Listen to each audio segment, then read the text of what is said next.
이번에 이 예결위 1일차, 2일차 종합질의를 들으면서 윤석열 정권이 얼마나 무책임하고 무능하고 무기력한지를 참 뼈저리게 느끼는 순간인 것 같습니다. 아마도 많은 국민들께서 시민의 안전과 생명을 지키지 않은 이 정권과 공무원, 여러 이 위정자들의 행태에 대해서 많이 분노하시리라고 생각합니다. 총리님, 하다못해 비가 많이 와도 댐 방류량을 조절하고 눈이 많이 와서 빙판길이 될까봐 염화칼슘도 뿌리는 것은 공무원의 의무이자 책임 아닙니까? 네, 그렇습니다. 시민들이 알아서 비 피해를 줄여야 되고 빙판길을 피해 가야 합니까? 아니죠. 네, 일단 그런 그 자연재해 차량이 많아도 교통정리와 신호조치를 합니다. 불이 나면 소방차가 출동하고요. 태풍이 올라오면 비상대기를 하면서 시민의 안전과 생명을 지키기 위해서 노력하는 것이 공무원의 의무와 책임 맞습니까? 네, 국민을 위해서 봉사를 해야 된다고 생각합니다. 주최 측이 없어도 시민의 안전을 위해서 정부와 공무원이 노력하는 것은 당연한 의무이자 책임 아닙니까? 네, 또 실제로 법규도 그 주체자가 없어도 경찰이 이태원에 비가 왔습니까? 눈이 내렸습니까? 태풍이 불었습니까? 불이 왔습니까? 사람이 그렇게 몰려드는데 정부가 아무런 안전조치를 하지 않는다는 게 말이 됩니까? 사실 오늘 하루 종일 듣는데 다 법적 책임 얘기하고 계십니다. 여기 계시는 분들 다 지금 뭐 범죄자로 혹은 검찰에 수사받는 분들입니까? 국무위원들이 아닙니까? 근데 다 법적 책임만 얘기하고 계세요. 여기 국회고 여긴 정치적이고 도덕적인 책임을 논하는 곳 아닙니까? 총리님? 네, 맞습니까? 그러한 책임도 다 같이. 그래서 저는 말씀하신 대로 진상규명과 원인 규명, 재발 방지를 위해서 아마도 여당과 야당 상관없이 정권에 상관없이 협조적으로 하시리라고 생각하는데 맞습니까? 동의하시죠? 네, 당연히 협조를 당연히 요청하리라고. 그러시리라고 생각합니다. 그렇기 때문에 저는 이 정치적 도덕적 책임을 묻기 위해서라도 보다 국정조사가 매우 필요하다. 제대로 된 진실과 진상을 규명하기 위해서 기필코 국정조사가 필요하다고 생각합니다. 법적 책임도 매우 중요합니다. 법적 책임 없다고 주장하고 계시기 때문에 그 법적 책임을 규명하기 위해서도 진실을 밝히는 건 모두 다 협조하시리라고 봅니다. 그렇기 때문에 경찰의 셀프 수사뿐만 아니라 특검을 도입해서라도 진실과 진상 규명, 재발 방지를 위해서 전 국민 앞에 약속해야 된다 생각하는데 진실과 진상 규명에 대해서 협조하실 의사가 있으십니까? 그 부분은 입법부에서의 행동이 필요한 것이기 때문에 저는 입법부에서 검토를 하시리라고 생각하고요. 우선은 현재 그러한 그 수사가 진행 중이기 때문에 그 수사가 잘 진행되도록 하는 것이 더 그 수사가 급하다, 용산경찰서장과 용산소방서장, 구청장 등으로 꼬리 자르기가 아니냐, 면피용 아니냐라는 의혹이 있습니다. 아무튼 그런 의혹도 하나하나 밝혀야 된다고 생각합니다.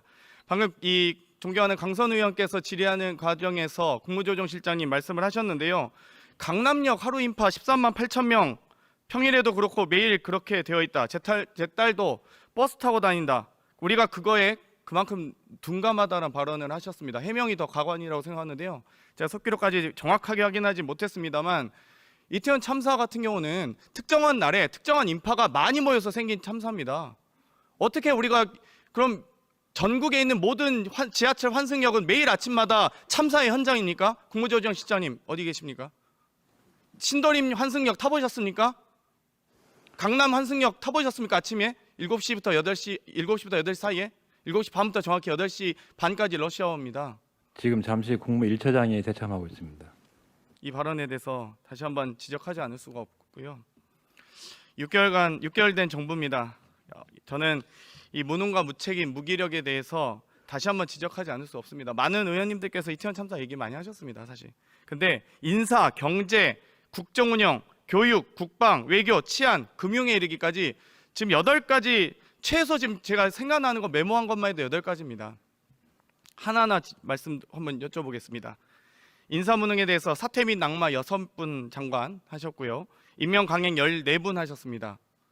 그 과정에서 국무총리로서 또 임명 재청권자로서 국정을 통할하시는 총리로서 책임감 느끼십니까? 저희는 그 직책에 맞는 사람을 최대한 잘 고르려고 노력을 했습니다. 그래서 그 낙마 사유 하나하나 읊어드리고 싶지만 시간 관계상 넘어가겠습니다. 하나하나 이 인사에 대한 무능도 6개월밖에 안 된 정부가 20여 명의 사퇴, 낙마 또는 임명 강행한 국무위원으로 채워졌습니다. 경제 또한 그렇습니다. 지금 고유가, 고물가, 고금리, 고환율 어느 하나 좋은 지표 없습니다. 뭐 경제를 잘하시는 걸로 알고 있는 우리 추경호 부총리께서도 많은 노력하고 계실 텐데 제대로 이 국정 운영 과정에서 국정 철학에 반영되는 것 같지 않습니다. 어떻습니까? 예, 국정 철학을 기초로 해서 지금 대내적으로 세계 어느 국가 할 것이 굉장히 어려운 상황 아닙니까? 저희들도 마찬가지입니다. 보통 고유가면 그 대체제 또한 보완제인 가스요금이나 전기요금 같은 경우도 좀 한시적으로 유예할 수 있는 것 아닙니까? 왜 서민들이 가장 어려워하는 이 가스요금과 전기요금 올리십니까 자꾸? 그러니까 올해 말에 또 올리실 예정이죠. 원료가가 몇 배나 올랐기 때문에 사실 그러면 그 공격이 고유가의 적자를 책임을 모조리 다 서민과 국민에게 아니죠. 전가하실 공격이 생각이십니까? 적자를 엄청나게 보험에도 불구하고 우리 서민들의 이 공공요금이 안정적으로 가야 되기 때문에 우리 국민들이 굉장히 어렵지 산자부 장관님 않습니까? 어디 계시죠? 그래서 공공요금을 안정적으로 관리하고 산자부 있다는 장관님. 말씀을 드립니다. 있습니다. 전기요금, 가스요금 올리시나요? 전기요금, 가스요금은 아마 지금 제가 예상입니다만은 이번 그 내년 초까지. 국제금리, 원유 이 에너지가 동향을 봐야 되겠습니다. 그러니까 올릴 수도 있고 안 올릴 수도 있고 모르겠다는 겁니까? 지금 아마 에너지 기본계획, 전기 기본계획 다 산자부에서 하시잖아요. 맞습니다. 그 추정치도 있으시잖아요. 예, 지금 예측으로는 지금 계속 아니 야당 정책에서도 논의하는 내용을 산자부가 못 합니까? 그 예측을 그걸 못 하신다고요? 제가 말씀드리겠습니다. 네, 말씀하십시오. 계속 에너지 가격이 오르고 있기 때문에 국제 에너지 가격이 저희도 분명히 인상 요인이 있습니다. 올릴 수도 있겠네요. 예. 예, 알겠습니다. 세 번째 국정 운영에 대한 시행령 통치 부분입니다. 법무부의 인사검증 기능이 추가되었고요. 행안부의 경찰국이 신설되었습니다. 저는 행안부가 경찰국 신설하면서 경찰의 컨트롤 타워 어디인지 모르겠습니다. 총경 이상 인사권을 다 행안부 장관의 경찰국장의 눈치를 봐야 되는지 경찰청장의 눈치를 봐야 되는지 모르겠습니다. 참 앞으로 그럼 방위 사업도 시행령 개정을 통해서 기재부가 할 수도 있고 예를 들면 환경 영향 평가도 국토부에서 할 수 있는 것 아닙니까? 교통 영향 평가도 다른 부처에서 할 수도 있는 것 아닙니까? 그러면 이렇게 시행령으로 법이 정한 행안부의 권한하에 치안이 없는데 다 그럼 다른 부서가 할 수 있죠. 그러면 환경 기능도 국토교통부 할 수 있겠네요. 국토환경부로 개정을 하시든지 아니면 이 고용 관련돼서도 보건복지부가 이 시행령 개정해서 고용복지부로 바꾸십시오. 이렇게 시행령을 할 거면 정부조직법이 무슨 필요가 있습니까? 안 그렇습니까? 행안부 장관님 말씀하시겠습니까? 예, 그것은 이미 기존 법에 행안부 장관 권한으로 되어 있는 거를 조직만 만든 겁니다. 그렇습니까? 알겠습니다. 이태원 참사 그럼 그 책임 물을 때 다시 한번 질의드리겠습니다. 교육 무능입니다. 만 5세 취학 연령 하향. 이 교육부 장관님 아까 그 교육위원회 질의 과정에서 확인해 보니까 차관이 이 만 5세 취학 연령 하향에 대해서 보고했다, 논의했다라고 답변하는 걸 들었습니다. 맞습니까? 네, 제가 지금 취임하기 이전 일이라서 제가 정확하게 그럼 이 계획은 전혀 그냥 무산된 계획이죠? 제가 지금 답변 드릴 위치가 아니라서 죄송합니다.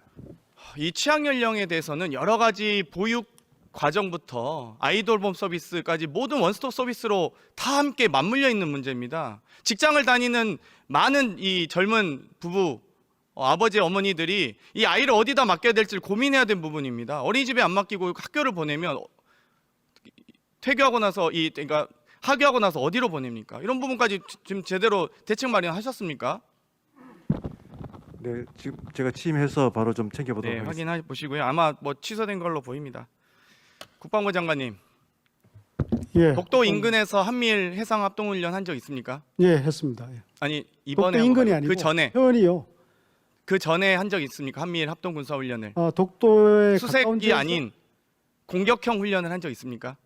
독도 지역 가까운 데서 한 적은 없습니다. 대부분 다 규슈 앞바다, 도쿄 앞바다, 하와이 인근 해상에서 했던 거 아닙니까? 예, 저는 그렇습니다. 그렇게 알고 있습니다. 비공개 자료 봤을 땐. 예, 그렇습니다. 예. 근데 왜 독도 인근 해상에서 185km 맞습니까? 이번에 한 것도 독도 인근이 아니고 일본 쪽에 오히려 더 독도 가까웠습니다. 쪽에 가까워진 곳이죠. 일본 쪽에 더 그동안 가까웠습니다. 훈련에 비해서 독도에 가까워진 것 아닙니까? 아닙니다. 일본 쪽에 가까웠고 물론 과거에 비한다면 동해는 맞습니까? 그럼? 예, 과거에 비한다면 일본해가 아니고 동해 맞습니까? 예, 아니요. 그거는 그 중앙수역이라고 보시면 됩니다. 그러면 이번에 한미일 합동 군사 훈련 했던 동해 인근 해상 185km, 물론 일본 쪽에서 더 가까운 것으로 알고 있는 네. 그곳은 그 바다의 이름은 동해가 아닙니까? 그 동이라고 지정하는 적이 딱 정해지 선이 분명히 있지. 미국과 일본 군대에서 예. 브리핑 기자회견문 봤습니다. 그 보도자료 봤습니다. 거기는 일본해라고 쓰였어도 대한민국의 국방부 장관은 동해라고 하셔야죠. 그걸 중간 수역이라고요? 아닙니다. 거기 바다가? 그 미국 자료 처음에는 그 표현으로 돼 있다가 나중에 다시 수정했습니다. 이게 다 논쟁이 있었던 거 아닙니까? 저희가 지금 다 여기 지금 국무위원분들께서 다 상식을 가진 분들이라서 다 아니, 알고 계신 나중에 내용인데 이걸 그 논쟁을 할 문제가 아니죠. 그냥 동해로 하고 끝나시면 넘어갈 문제 아닙니까? 예, 나중에 수정을 했습니다. 예. 우길기 경례한 거 존경하는 우리 정영기 위원께서 질문하셨는데 우길기 아니라고 하셨죠? 다시 한번 붉은 해에서 말씀드리면 뻗어 나가는 직선이 우길기 아니라고 하셨죠? 이번에 경례한 아무리 봐도 것은 예. 우길기에 대해서 경례한 것이 아니고 국제 관함식이라는 그 형식, 그 국제 관리에 따라서 관함식에 참석한 국제국의- 것도 전 문제라고 보는데요. 예, 우길기가 걸려 있는 함정을 향해서 경례한 건 맞습니까? 우길기가 걸려 있는 건 관함기 행사라고 할지라도 예, 우길기가 개항되어 우길기가 있는 것은 개항되어 맞습니다. 있습니다. 예. 맞습니까? 근데 예. 우길기에 대해서 한 것은 아닙니다. 외교 무능에 대해서 질문드리겠습니다. 6번째입니다. 외교부 장관님, 네, 외교부 장관입니다. 48초 동안 한미 정상회담 할 수 있습니까? 뭐 길이는 문제가 안 된다고 생각합니다. 핵심적인 지금 제가 이야기는 질의하는 할수 순간 48초 지나갔겠습니다.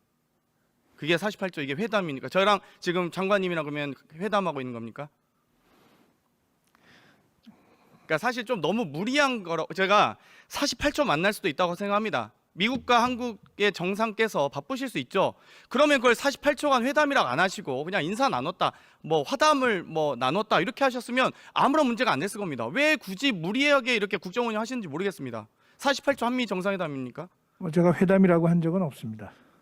그러면 한일 간의 정상이 만났을 때 간담회라고 표현했고 일본 기시다 총리는 불쾌감을 표현했던 그 간담회에서 한일 정상이 만나는데 국기조차 없었습니다.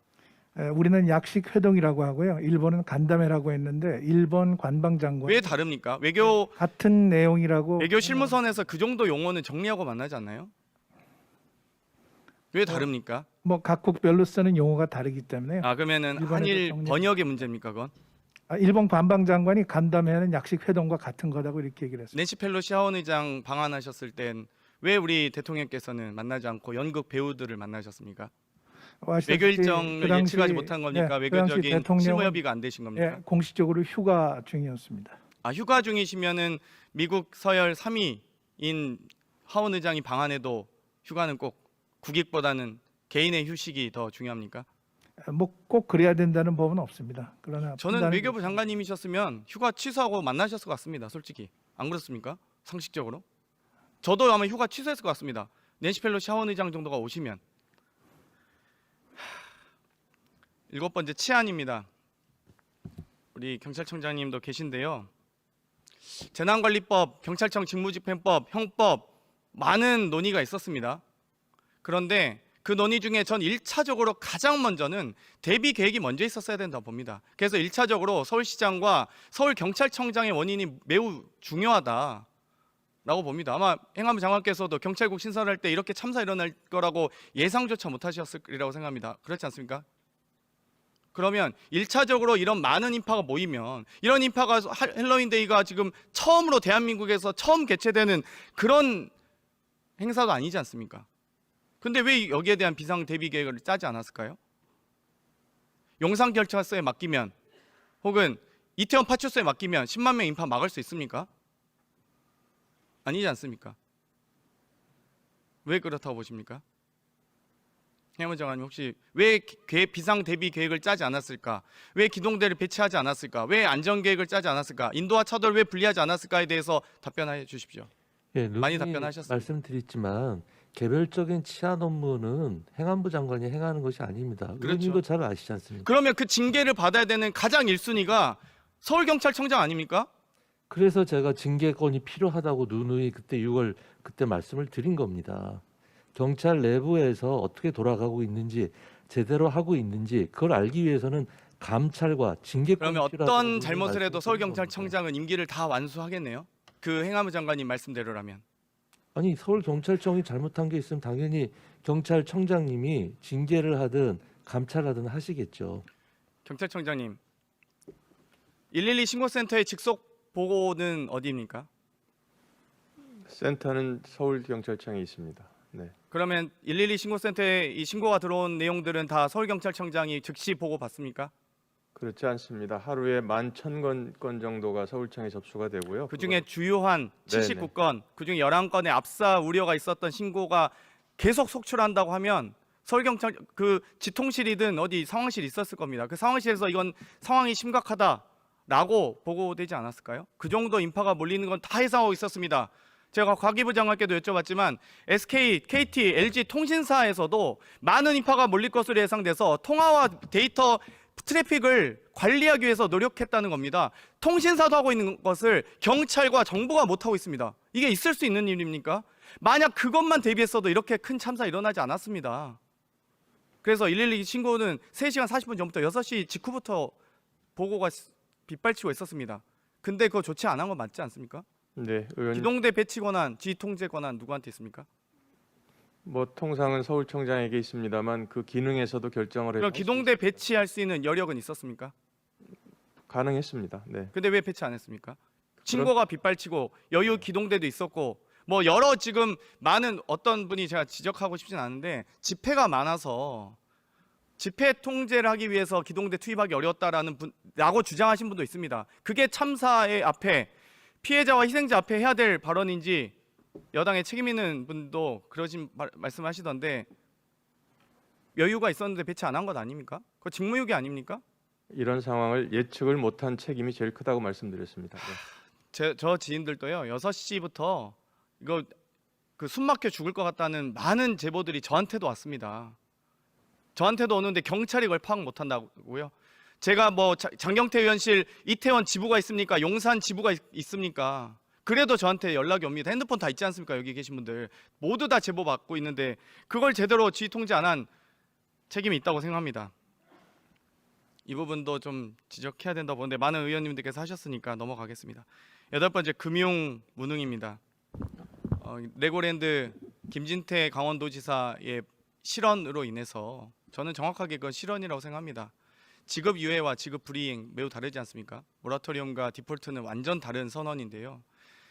2천억 중에 400억으로 막을 수 있었던 돈을 지금 10월 24일 날 발표하셨죠? 50조였나요? 50조 바로 지급하실 예정입니까?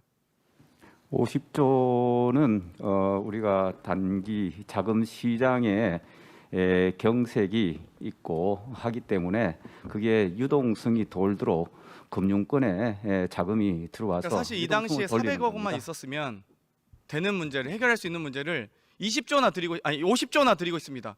200조까지 갈 수 있다는 거 아닙니까? 지금 많은 증권사 관계자들이 제보가 빗발치고 있습니다. 저희 야당으로. 야당에 빗발치는 제보가 여당과 정부는 못 듣습니까? 다 듣고 있지 않습니까? 전문가시지 않습니까? 예, 의원님 그 상황은 김진태 지사의 발언 이후에 그 하나만 움직인 것이 아니고 아시다시피 국내외 수없이 많은 그 시장에 기름이 모이고 있는데 거기에 발화점을 제공했다고 생각합니다. 불을 붙이신 거죠. 그러면 그 사람이 범죄자 아닙니까 사실? 저희들이 그 시장 추이를 보면서 흐름에 따라서 단계별로 저희들이 이 50조에 0.1%도 안 되는 돈 때문에 시장 자금을 아까운 국민의 세금이 이렇게 소모될 예정. 국민 세금이 아직까지 들어간 것은 아니고요. 금융권들이 세금을 안 자기들이 드리고 막을 수 유동성을 있습니까? 내서 시장에 자금이 돌도록 이렇게 한 것이지 그게 어디 뭐 자금이 날아가고 어디 외국으로 가고 사라지고 이런 상황이 아니다. 그리고 그게 재정 자금이 들어간 게 아닙니다. 아직 안 들어갔고 앞으로도 안 들어갔으면 좋겠습니다. 예, 저희들도 그렇게 최선을 다하겠습니다. 한동훈 장관님, 그 마약 수사에 대해서 많이 관심을 갖고 집중하시고 계신 것 같습니다. 맞습니까? 10월 13일 날 대검의 마약 그래야 범죄 한다고 엄정 대응 지시하셨죠. 그래야 한다고 생각. 21일 날 대통령께서도 말씀하셨고 24일 날 총리께서도 말씀하셨고 국민의힘과 26일 날 종합대책 당정협의도 하셨습니다. 혹시 마약이 많이 지금 국내에 유포되고 있습니까? 야당 의원들도 그렇게 많이 지적하신 걸로 알고 있습니다. 북한에서 마약 혹시 제조 공장을 많이 돌리고 있습니까? 그것까지는 제가 알 수 없는데요. 여러 가지 설들이 많이 있죠. 중국에 있는 모 공장에서 북한 주민을 고용해서 마약을 대한민국에 들이고 있다라는 의혹도 알고 계십니까? 구체적 의혹을 알고 계시면 제보해 주시면 저희가 뭐 검찰에 그런 의혹들을 밝히고자 장관께서 열심히 노력하고 계신다라는 또 다른 의혹. 위원님 그게 의혹입니까? 만약 맞은 범죄인데 수사해야 하는 거 아니겠습니까? 하지만 마약 수사보다 또 그 이상 중요한 게 국민과 시민의 생명과 안전이라고 생각합니다. 가장 1순위는 사람을 먼저 살리고 나서 범죄를 찾는 것이겠죠. 범죄를 찾기 위해서 시민을 위험으로 방치하거나 내몰아서도 안 된다고 생각합니다. 그건 동의하시죠? 위원님이 말씀한 취지를 이해를 못 하겠는데요. 그게 법무부 장관이 이태원에 대해서 뭐 마약 수사를 지시한 것도 아니고 어떤 이해관계인지 모르겠습니다. 발언하시고 나서 온 경찰이 마약 수사에 동원되는 듯한 인상을 많이 받고 있는. 저를 과대평가하시는 거고요. 네, 그리고 그렇습니다. 북한에 관한 마약 어제 말씀은 예결위에서 장관이 어떤 근거로 발언한 말씀하시는지 좀 많은 말씀해 주시면 좋겠습니다. 의원님들께서 12시까지도 다 1시간 이상 기다렸던 적이 있습니다. 보통 일반적인 사람이라면 미안해서라도 혹은 다른 분들한테 폐를 끼치기 싫어서라도 사실 양해의 말씀을 드립니다. 보통. 이게 보통 사람들의 인지상정 아니겠습니까? 그게 무슨 말씀이시죠? 어제 예결위가 장관님의 발언 때문에 중단되었던 점을 제가 지적하고 싶었습니다. 시간 관계상 이상 마치겠습니다. 감사합니다.